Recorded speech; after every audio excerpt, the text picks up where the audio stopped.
આકાશવાણી ભુજ સમાચાર કૃપાલી મૈછા વાંચે છે. નમસ્કાર.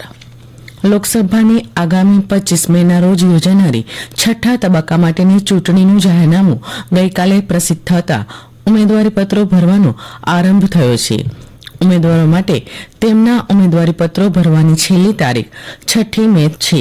7 મે ઉમેદવારી પત્રોની ચકાસણી થશે અને ઉમેદવારી પાછી ખેંચવાની છેલ્લી તારીખ 9 મે છે. મત ગણતરી 4 જૂને થશે. ઉલ્લેખનીય છે કે છઠ્ઠા તબક્કામાં 6 રાજ્યો અને 1 કેન્દ્રશાસિત પ્રદેશની 57 લોકસભા બેઠકો પર ચૂંટણી યોજાશે. આ તબક્કામાં દિલ્હીની તમામ 7 બેઠકો, હરિયાણાની તમામ 10 બેઠકો, ઉત્તર પ્રદેશની 14, બિહાર અને પશ્ચિમ બંગાળની 8 બેઠકો, ઓડિશાની 6 બેઠકો અને ઝારખંડની 4 બેઠકો પર મતદાન થશે. દરમિયાન લોકસભા ચૂંટણીના ચોથા તબક્કા માટે ગઈકાલે ઉમેદવારી પત્રો પાછા ખેંચવાનો અંતિમ દિવસ હતો.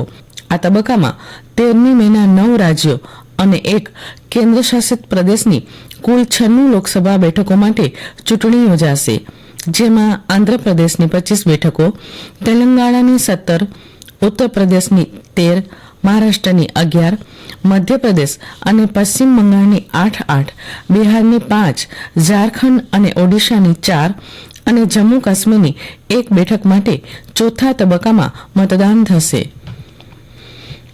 કોલકાતા નાઇટ રાઇડર્સ ટીમે આઈપીએલની મેચમાં દિલ્હી કેપિટલ ટીમને 7 વિકેટે હાર આપી હતી. કોલકાતા ખાતે રમાયેલી મેચમાં દિલ્હી ટીમે 9 વિકેટના ભોગે 153 રન કર્યા હતા. કોલકાતા ટીમે 3 વિકેટ ગુમાવી 157 રન કરી મેચ જીતી લીધી હતી.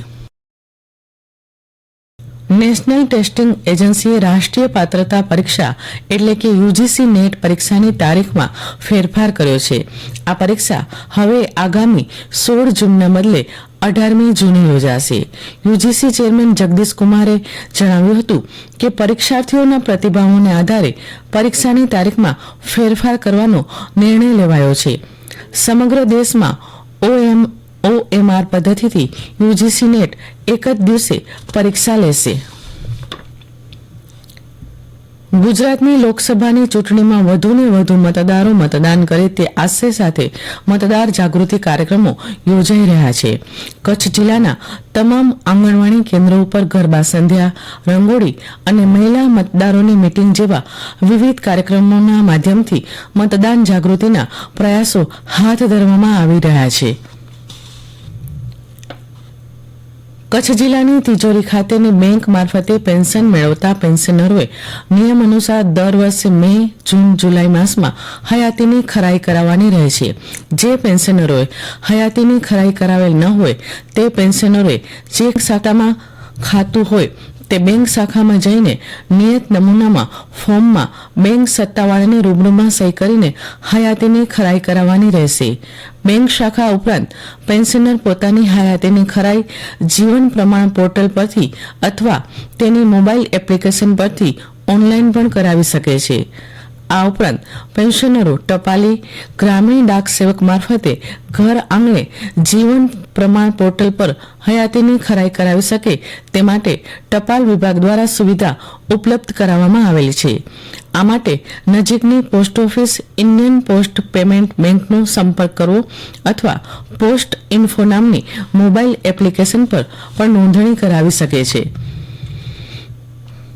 કેન્દ્ર સરકાર ઉનાળાની ઋતુમાં સામાન્ય રીતે નોંધાતા અને શ્વસન તંત્રને અસર કરતા ઇન્ફ્લુએન્ઝા H1 અને N1 વાયરસના સંભવિત રોગચાળા અંગે બધા જ રાજ્યોમાં તકેદારી રાખી રહી છે.